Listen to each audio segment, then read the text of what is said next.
حضور نے ارشاد فرمایا کہ جو کسی روزہ دار کا روزہ افطار کرواتا ہے تو اللہ تعالیٰ روزہ دار کے اجر کو کم کیے بغیر اتنا ہی اجر روزہ افطار کروانے والے کو عطا فرماتا ہے۔ تو صحابہ نے عرض کی یا رسول اللہ، ہم میں سے کچھ ایسے لوگ ہیں کہ جو روزہ افطار کروا نہیں سکتے، اتنی طاقت نہیں رکھتے کہ ہم روزہ افطار کروائیں تو پھر یہ ثواب ہم تو نہیں پا سکیں گے۔ تو حضور علیہ السلام نے فرمایا لازمی نہیں ہے کہ تم سیراب کر کے کسی کو کھانا کھلاؤ یا پانی پلاؤ، اگر مذقۃ لبن، حضور نے فرمایا کہ دودھ کا ایک گھونٹ، اور شربہ من الماء، یا پانی سے ایک گھونٹ، یا حضور نے فرمایا کہ کھجور کا ایک ٹکڑا بھی اگر کسی نے دے کے کسی کا روزہ افطار کیا، اللہ تعالیٰ جل شانہ اس کو پورا ثواب عطا فرمائے۔ اور جس نے پورا اہتمام کیا کہ اس کو صحیح افطاری کروائی، اس کو سیراب بھی کیا، اس کو رجایا بھی، تو حضور فرمایا اللہ تعالیٰ قیامت کے دن میرے ہاتھوں سے اسے حوض کوثر کا جام نصیب کرے گا، اور فرمایا کہ وہ حوض کوثر کا جام جب اسے ملے گا اور وہ پی لے گا تو رسول کریم نے ارشاد فرمایا کہ جنت میں داخل ہونے تک حشر کا سارا دن جو 50,000 سال کا دن ہوگا، فرمایا اس سارے دن اس کو پیاس نہیں لگے گی۔ تو یہ ماحول پیدا کریں، لازمی نہیں ہے کہ آپ بڑا اہتمام کریں۔ اگر آپ ایک مٹھی کھجوروں کی جو ہے وہ مسجد میں بھیج دیں، یا ہمسایوں کے گھر بھیج دیں، یا کسی غریب کو دے دیں کہ جناب آج یہ روزہ میری جانب سے آپ کھول لیں، تو وہ کھجور دی ہوئی بھی پورے روزے کا ثواب نامہ اعمال میں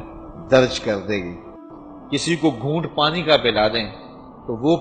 نامہ اعمال کے اندر مکمل ثواب روزے کا لکھ دیا جائے گا۔ اور اگر اللہ نے آپ کو وسعت دی ہے، یہ سیاسی افطاریاں چھوڑیں، ان لوگوں کو روزہ افطار کروائیں جنہوں نے روزہ رکھا ہوا ہے۔ یہ آج کل یہ بھی فیشن ہو گیا ہے کہ اپنی نمائش کے لیے افطاری کروائی جاتی ہے، اس میں کوشش ہو جاتی ہے کوئی وزیر مل جائے، کوئی MNA صاحب مل جائیں، کوئی MPA صاحب مل جائیں، کوئی آفیسر مل جائیں، اور اس بہانے سے ان کی دعوت کا موقع۔ اور میں کہتا ہوں کہ یہ اکثر ان کا روزہ کھلوایا جاتا ہے جنہوں نے روزہ رکھا ہوا ہی نہیں ہے۔ وہ دوپہر کو بھی کھول کے آئے ہیں، وہ صبح بھی کھولا تھا انہوں نے، اور اب بھی وہ بیٹھے ہوئے ہیں، اور ہنسی آتی ہے کہ روزہ رکھا ہوا ہی نہیں، تو انتظار کر رہے ہوتے ہیں کہ ذرا اذان ہو لے۔ تو یہ سیاسی افطاریاں چھوڑیں۔ حضور نے ارشاد فرمایا صحابہ کو کہ تمہارے دسترخوان سے سوائے متقی کے کوئی نہ کھائے، یعنی متقی تمہارے دسترخوان سے کھائیں، اور یہ کسی بندے کی خوش بختی ہوتی ہے کہ اس کے دسترخوان سے کھانے والے متقی ہوں، پرہیزگار لوگ ہوں۔ تو آپ اللہ کی مخلوق کو دیں اگر کوئی بھوکا ہو، لیکن اگر دعوت کرنے کا شوق ہو تو کسی فقیر آدمی کو، کسی غریب کو، کسی مسکین کو۔ یار جو یعنی ایک کونا کاٹ کے جو ہے وہ لیگ پیس سے باقی پھینک دے گا، اسے کیا قدر؟ وہ جس غریب کو کبھی کچھ ملا نہیں، جب اس کو کھلائیں گے تو اس کی روح بھی دعائیں دے گی، اس کا دل بھی دعائیں دے گا۔ ابو ہریرہ رضی اللہ تعالیٰ عنہ سے مروی حضور کا یہ فرمان بھی سنیے جو صحیح بخاری مسلم میں ہے، من صام رمضان ایمانا و احتسابا غفر له ما تقدم من ذنبہ،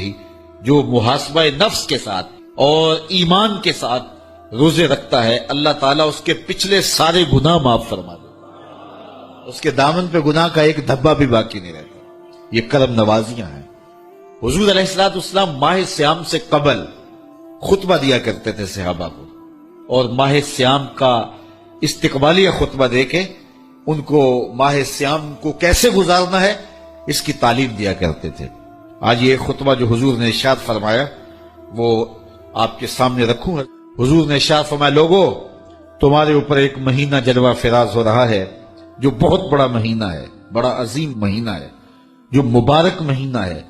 وہ ایسا مہینہ ہے جس کے دامن میں ایک رات ایسی ہے جو 1000 مہینے سے بہتر ہے۔ جعل اللہ صیامہ فریدہ، اللہ نے اس مہینے کے روزے کو فرض بنایا، وقیام لیلۃ تطوعا، اور اس کی رات کے قیام کو نفل بنایا، من تقرب فیہ بخصلۃ من الخیر کان کمن ادى فریدۃ فیما سواہ، اور جس نے کوئی اس مہینے میں بھلائی کی تو وہ ایسے ہے کہ جس طرح اس نے فریضہ ادا کیا۔ اگر کسی نے نفل ادا کیا تو ایسے ہے جس طرح اس نے فرض ادا کیا۔ ومن ادى فریدۃ فیہ کانا کمن ادا سبعین فریدۃ فیما سواہ، اور جس نے اس مہینے میں ایک فرض ادا کیا اللہ تعالیٰ اس کو 70 فرضوں کا ثواب عطا کرتا ہے۔ وہ ایسا ہے جس طرح اس نے 70 فرائض عطا کیے۔ وہ شہر الصبر، وہ صبر کا مہینہ ہے۔ والصبر ثوابہ الجنہ، اور صبر کا ثواب جنت ہے۔ وشہر المواسات، ایک دوسرے سے پیار کرنے کا، ہمدردی کرنے کا مہینہ ہے، دکھ بانٹنے کا مہینہ ہے، لوگوں سے محبت کرنے کا مہینہ ہے۔ وشہر یزاد فیہ رزق المومن، یہ وہ بابرکت مہینہ ہے جس میں مومن کا رزق بڑھا دیا جاتا ہے۔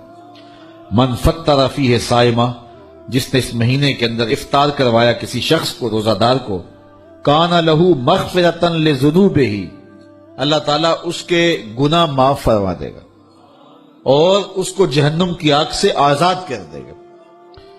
وَكَانَ لَهُ مِثْلُ أَجْرِهِ، اور روزہ رکھنے والے کو جتنا اجر ملا، روزہ افطار کروانے والے کو بھی اتنا ہی اجر دیا جائے گا۔ مِنْ غَيْرِ أَنْ يَنْتَقِصَ مِنْ أَجْرِهِ شَيْئًا، روزہ رکھنے والے کے اجر میں کسی کمی کے بغیر، اس کے اجر میں بھی کوئی کمی نہیں ہوگی، اور روزہ افطار کرانے والوں کو بھی پورا پورا اجر دے دیا جائے گا۔ قُلْنَا یا رسول اللہ صلی اللہ علیہ وسلم، صحابہ فرماتے ہیں ہم نے عرض کی اے اللہ کے پیارے حبیب، لیسا کلنا ناجد ما نفطر بہ الصائم، ہم میں سے سارے تو ایسے نہیں ہیں کہ جو روزہ دار کو روزہ افطار کروا سکے، غریب لوگ بھی ہیں، مسکین لوگ بھی ہیں، تو سارے لوگ تو ایسے نہیں ہیں۔ تو حضور نے کیا ارشاد فرمایا، سنیے، فقال رسول اللہ صلی اللہ علیہ وسلم یؤت اللہ ھذا الثواب، اللہ تعالیٰ یہ روزہ افطار کروانے کا ثواب عطا کرتا ہے، من فطر صائما، جو کسی کو افطار کروائے، علی مذقۃ لبن، دودھ کے ایک گھونٹ سے، او تمرۃ، یا ایک کھجور سے، او شربۃ من ماء، یا پانی کے ایک گھونٹ سے۔ لازمی نہیں ہے کہ بہت سموسے پکوڑے بہت کچھ پڑے ہوئے ہوں اور بڑی فرنیاں شرنیاں ہوں، نہیں، اگر صرف ایک گھونٹ پانی کا پلا دیا، ایک لسی کا گھونٹ پلا دیا، ایک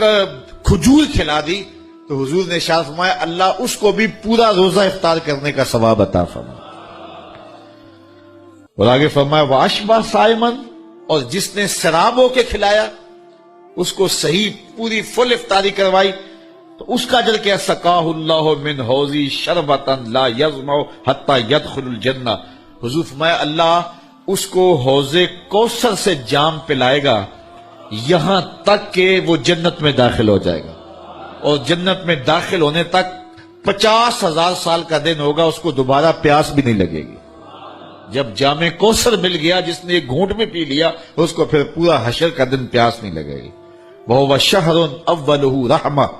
فرمایا یہ وہ مہینہ ہے جس کا پہلا عشرہ رحمت ہے، وَأَوْسَطُهُ مَغْفِرَةٌ، اور جس کا درمیان والا حصہ مغفرت ہے، وَآخِرُهُ عِتْقٌ مِّنَ النَّارِ، اور آخری عشرہ جہنم سے آزادی کا پروانہ ہے۔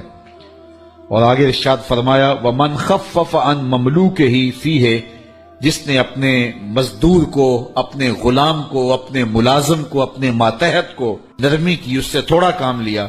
غفر اللہ لہ وآتقہ من النار، اللہ اس کے گناہ بھی بخش دے گا اور اس کو جہنم کی آگ سے آزادی بھی عطا فرمائے۔ تو یہ وہ بابرکت مہینہ ہے جو اللہ کی رحمتوں اور کرم نوازیوں کا نور ہے۔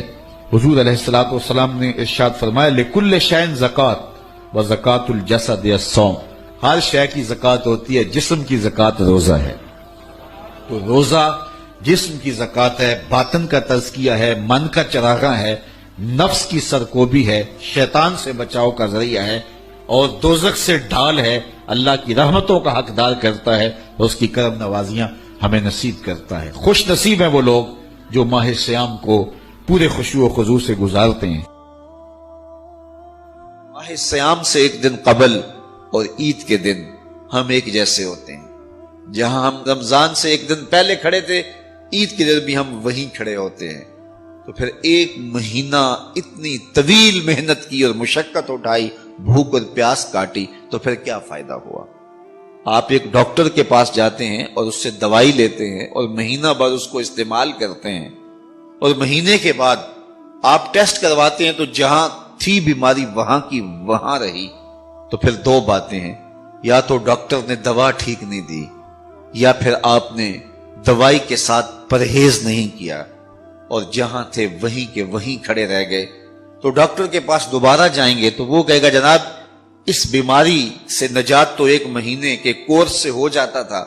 تو آپ کو آرام کیوں نہیں آیا؟ آپ نے پرہیز نہیں کیا۔ تو آپ اس کو کہیں کہ جناب ہم دوبارہ مجھے 1 کورس اور کروا دیں، لیکن پرہیز میں نے پھر بھی نہیں کرنا، تو ڈاکٹر کہے گا کہ نہیں جناب چھٹی کرو۔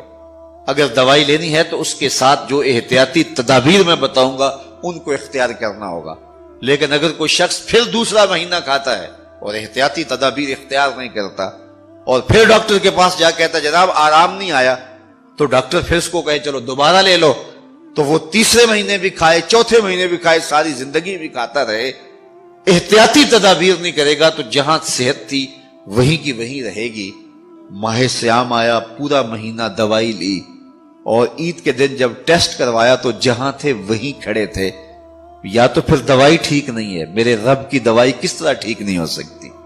جب اس نے کہا ہے لعلکم تتقون، تم روزے رکھو میں ضمانت دیتا ہوں تمہیں تقوی ملے گا، تو پھر تقوی نہیں ملا ہے تو پھر ہم نے روزے کی احتیاطی تدابیر کو اختیار نہیں کیا ہے، اور اتنی طویل مسافت کاٹی ہے، مشقت کاٹی ہے، بھوک کاٹی ہے، پیاس کاٹی ہے، لیکن اگلے سال ہم پھر آئے تو ہم پھر اسی طرح وہ مشقت کاٹنے لگے اور احتیاطی تدابیر ہم نے پھر اختیار نہیں کی۔ تو صاحبو یہ ماہ سیام زندگی میں ایک بار پھر آیا ہے، اس کو احتیاطی تدابیر کے ساتھ گزارو۔ من لم یدع قول الزور والعمل به فلیس للہ حاجۃ فی ان یدع طعامہ وشرابہ، کہا جو جھوٹ اور جھوٹے امور اور کام نہیں چھوڑتا اس کے بھوکا اور پیاسا رہنے کی کوئی ضرورت رب کو نہیں ہے۔ وہ روزے کے ذریعے سے تمہاری تہذیب نفس کرنا چاہتا ہے، تمہارے من کو سنوارنا چاہتا ہے، تمہارے اندر کی غلاظتیں دور کرنا چاہتا ہے، لیکن تم اس کو احتیاطی تدابیر کے ساتھ لینے کے لیے آمادہ نہیں ہو، تو کاٹتے رہو، ہر سال مشقت کاٹتے رہو۔ 40 سال 45 سال 50 سال ہو گئے روزے رکھتے، ہر سال یہ ہوتا ہے کہ 29 شعبان کو جہاں کھڑے ہوتے ہیں 1 شوال کو بھی وہی کھڑے ہوتے ہیں، تو پھر کیا فائدہ اتنی مشقت اٹھانے کا؟ تو ماہ سیام زندگی میں ہمیں ایک بار ملا ہے، ایک بار ذرا اس کو احتیاطی تدابیر کے ساتھ گزار کے دیکھیے تو آپ دیکھیں گے کہ یہ روزہ کس